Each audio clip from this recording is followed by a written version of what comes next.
కలవరం అసలిది కదా ఒక సంబరం ఒక వరసలా కదిలిన క్షణం ఇక తెలియదే ఒంటరితనం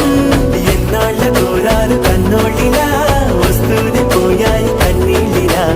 ఇల్లంతా మారింది సందళ్ళుగా మీరంతా ఉండాలి వందేళ్ళిలా మనవారే వెనకుంటే మరణాన్నే మరిచేలే మనసంతా వెలుగేన ఇక చీకటెళ్ళింది తెల్లారి నీ నవ్వుతోనే